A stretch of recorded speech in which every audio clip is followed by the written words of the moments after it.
The 29th of November 1947 was envisioned to be etched into the annals of history as one of the most important moments in the history of the modern world. The General Assembly of the United Nations voted a resolution that aimed to lay the groundwork for peace and coexistence in the Middle East, in the land that was claimed by two ancient nations, the Israelis and the Palestinians. The UN's partition plan sought to end the British Mandate of Palestine and pave the way for the future of the independent Arab and Jewish states. However, instead of serving as a blueprint for peace, the plan acted as a catalyst for conflict. Within a mere 24 hours of adopting the plan, the fragile truce of cohabitation was shattered, giving way to a civil war that would soon escalate into a far-reaching conflagration.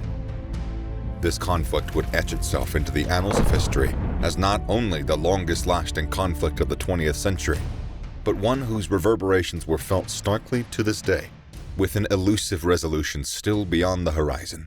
Join us as we unravel the background of this conflict through the description of the first in the series of wars in the Middle East, the 1948 Arab-Israeli War.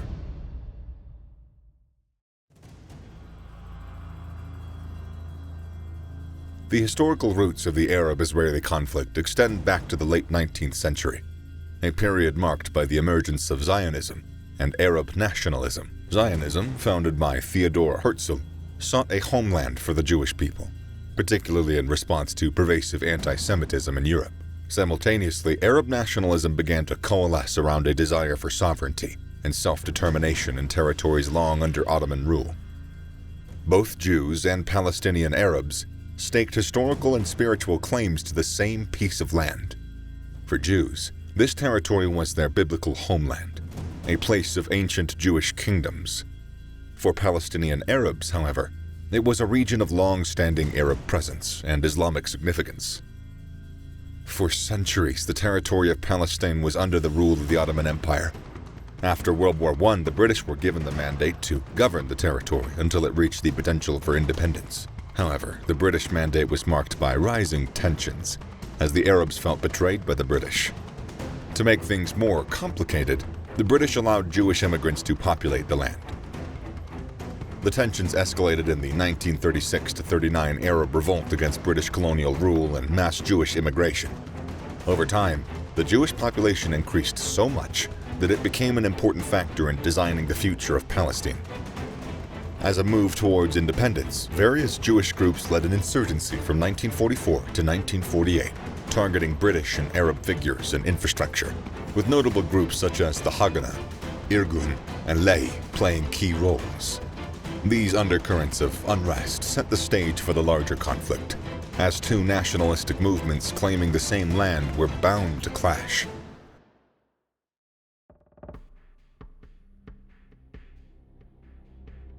Confronted with escalating tensions and violence in Palestine under the British Mandate, the international community, through the United Nations, sought to intervene. In 1947, the United Nations Special Committee on Palestine, or UNSCOP, was tasked with devising a solution. After careful deliberation, UNSCOP recommended the partition of Palestine into independent Jewish and Arab states, with an international regime for Jerusalem, a city sacred to both communities. The United Nations General Assembly endorsed this recommendation with Resolution 181, the Partition Plan, on November 29th of 1947. It proposed to divide the territory into three entities: a Jewish state, an Arab state, and a special international regime for Jerusalem. The Jewish community, led by the Jewish Agency, begrudgingly accepted the plan as a pragmatic step towards statehood, despite reservations about the specific borders. In contrast, the Arab Higher Committee and the surrounding Arab countries rejected the partition outright, arguing it contravened the principles of national self-determination and majority rule. This dichotomy of reactions intensified the political friction. The Jewish acceptance and Arab rejection of the UN resolution set the stage for the ensuing conflict, as each side prepared to assert its national claims by force.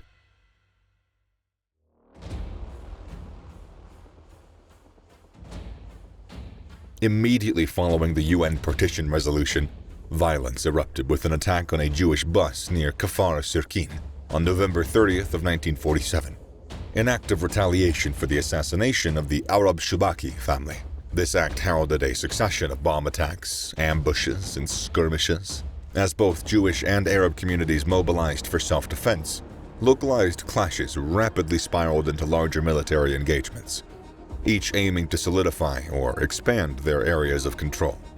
The Jewish paramilitary organizations such as Haganah, alongside smaller groups, engaged in operations to secure routes, protect Jewish neighborhoods, and establish territorial continuity.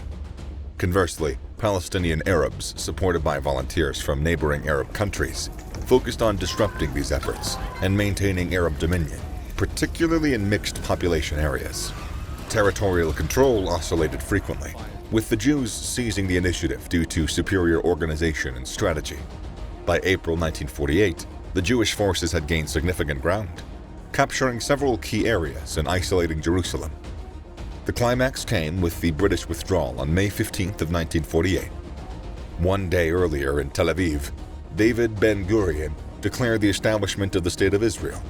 This declaration solidified the new status quo, with the newborn state asserting its sovereignty, even as the surrounding Arab nations prepared for intervention that transcended the previous civil strife.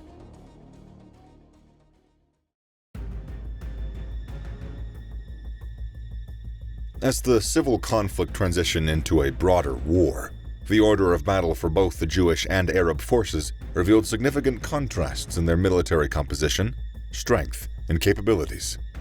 On the Jewish side, the primary military organization was the Haganah, which evolved from a defense force into a more conventional army, known as the Israel Defense Forces, or the IDF. After May 1948, by the war's start, the Haganah had approximately 30,000 armed personnel, which grew to 120,000 by the war's end. They were complemented by the Irgun and the Lehi, smaller, more radical militia groups. The Jewish forces had developed clandestine arms manufacturing capabilities during the Mandate period, which now equipped their troops with essential weaponry.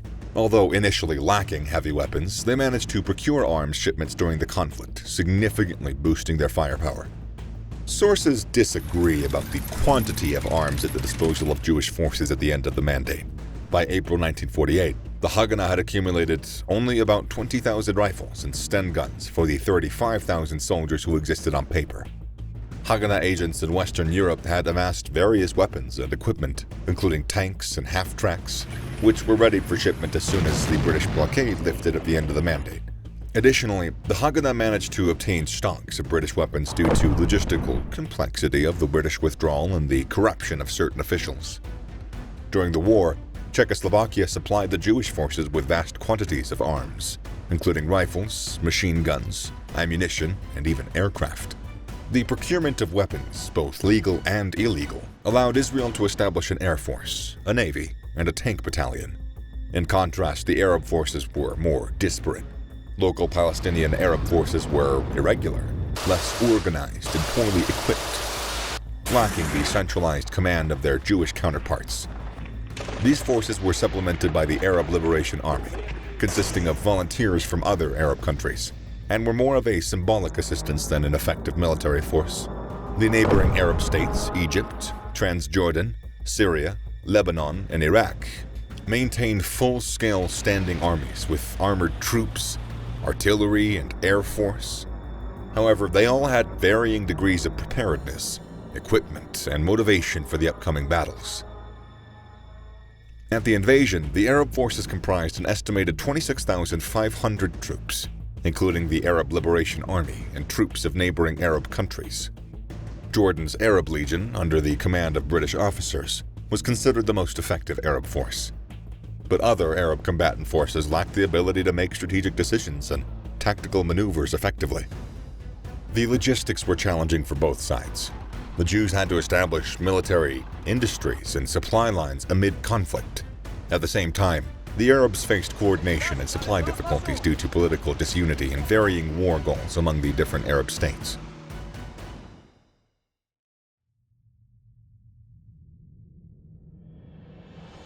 The day following the declaration of the State of Israel on May 15, 1948, marked the start of the Pan-Arab invasion, which escalated the local Jewish-Arab conflict to an interstate war. Armies from Egypt, Transjordan, Syria, Lebanon, and Iraq crossed into the territory of the former British Mandate. In the south, Egyptian forces advanced along the coastal plain towards Tel Aviv and into the Negev desert, aiming to cut off Jewish settlements there. The northern advance saw Lebanese and Syrian forces targeting the Galilee, while the eastern front was the stage for the Jordanian Arab Legion's incursion, considered the most disciplined and well-equipped Arab force. Their operation was initially focused on the West Bank, which had been earmarked for the Arab state. Israeli forces, though outnumbered and outgunned, mobilized to repel the invasions on all fronts. Despite being a newborn state with a military in development, Israel's strategic defense was flexible and dynamic. It rapidly shifted forces to counter the most urgent threats, often employing preemptive strikes and taking advantage of interior lines of communication. Nevertheless, Israel faced a strategic surprise, particularly on the southern and eastern fronts. The Egyptian reached as far as Kfar Darom and Ashdod, posing a direct threat to Tel Aviv.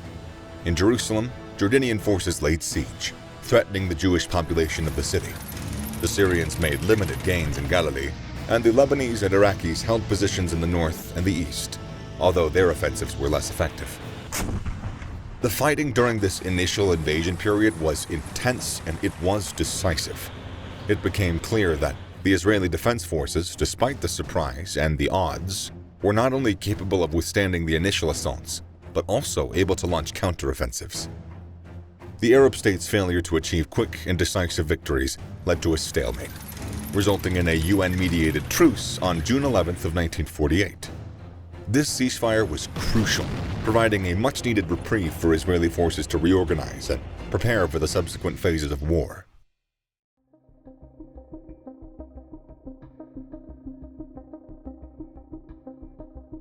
The United Nations brokered the first truce of the war, pressing for a cessation of hostilities due to the escalating violence and humanitarian crisis. The international community, under the aegis of the UN, aimed to prevent further bloodshed and stabilize the region. This truce was also seen as a moment to reassess and negotiate a potential political solution to the conflict. UN mediator Count Folk Bernadotte proposed a new partition plan, which, this time, both parties rejected. During this lull in combat, both sides sought to enhance their military capabilities. Notably, Israel benefited significantly from the support of the Soviet Union, albeit indirectly. Stalin, interested in undermining British influence in the Middle East, allowed Czechoslovakia to supply Israel with critical arms. This infusion of weapons, including aircraft and arms, was pivotal for Israel. It bolstered the Israeli arsenal at a crucial moment, enabling the continuation of military operations that would have been severely hampered without this external aid.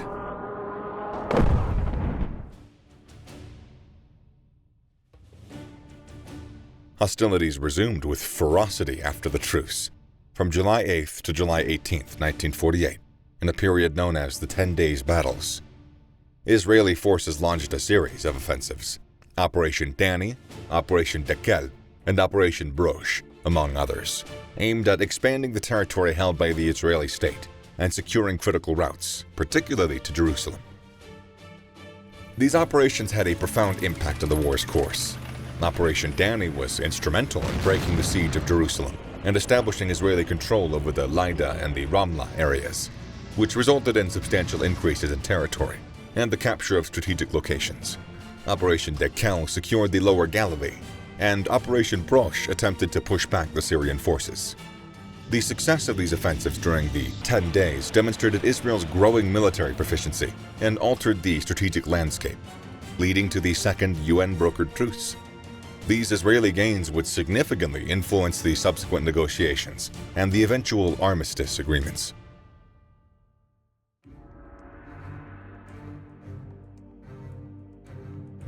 The Second Truce, initiated on July 18th of 1948, was precipitated by the realization amongst combatants that a military deadlock was forming, with neither side able to achieve an outright victory. International pressure, primarily from the United Nations, which was eager to avoid further escalation, also played a critical role in calling for a ceasefire. This truce offered a vital pause, allowing for humanitarian relief and further political dialogue. On September 16th, Count Folke Bernadotte suggested a new partition for Palestine. The plan proposed the division of the Negev desert between Jordan and Egypt, while Jordan was to annex Lydda and Ramlah, with both territories envisioned as part of the future Israeli state. The plan was unacceptable to the Zionists. Fearing that the plan might find the approval of the official Israeli government, they made a plot and assassinated Count Bernadotte, a high UN representative. Either way, both sides again refused to accept this proposed plan.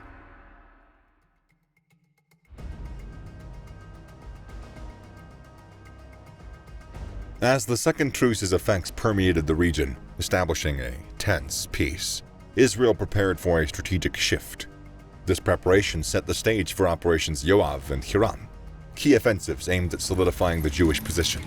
Operation Yoav, initiated in October 1948, targeted Egyptian forces entrenched in Negev, aiming to alleviate the isolation of Jewish settlements there and secure a continuous land corridor.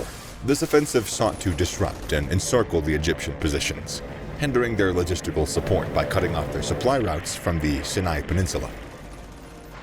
Through concerted infantry, armored, and air operations, Operation Yoav achieved its goals, connecting the Negev to the central region of Israel and enabling vital territorial continuity. Simultaneously, Operation Hiram was launched to counter the incursions from Lebanon, Syria, and Palestinian irregulars in the north. With a swift and decisive campaign, Israeli forces took control of the Upper Galilee, neutralizing the artillery threat from elevated positions and securing the northern borders. This fast-paced campaign effectively ended military action in northern Israel within a matter of days.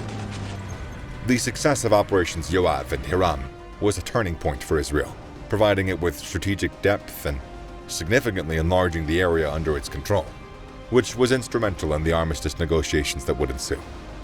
These operations not only fortified Israel's defensive stance, but also played a key role in the demographic and geopolitical shaping of the state.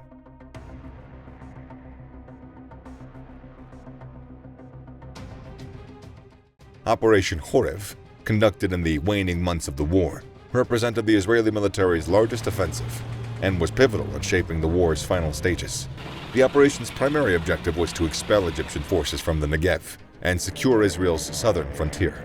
Commencing in December of 1948, Operation Horev saw Israeli forces execute a series of maneuvers designed to encircle the Egyptian army. The operation involved a combination of infantry, armored brigades, and air support, working to outflank and pressure the entrenched Egyptian positions. Israeli forces managed to reach the Sinai Peninsula, threatening Egypt with a broader war and increasing the political stakes.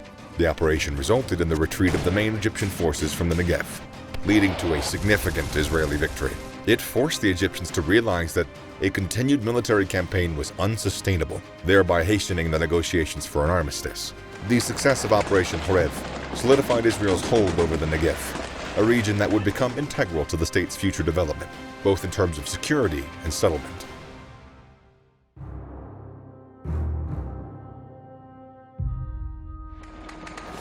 Following the successful conclusion of Operation Horev, the Israeli military initiatives gave way to diplomatic efforts. From January to July 1949, under the supervision of the United Nations, Israel and the neighboring Arab states engaged in negotiations that led to a series of armistice agreements. These agreements effectively ended the official hostilities and set the stage for a provisional peace. The armistice lines, or the Green Line, emerged as temporary borders, deviating notably from the 1947 UN partition plan. Israel, Egypt, Lebanon, Jordan, and Syria all entered into armistice accords, which solidified Israel's territorial gains from the war. While these agreements ceased the fighting, they left the Palestinian Arab population in a state of limbo, with the refugee crisis and the aspirations for a Palestinian homeland remaining unresolved. These armistice lines laid down a temporary geopolitical framework that would influence the region's dynamics for decades to come.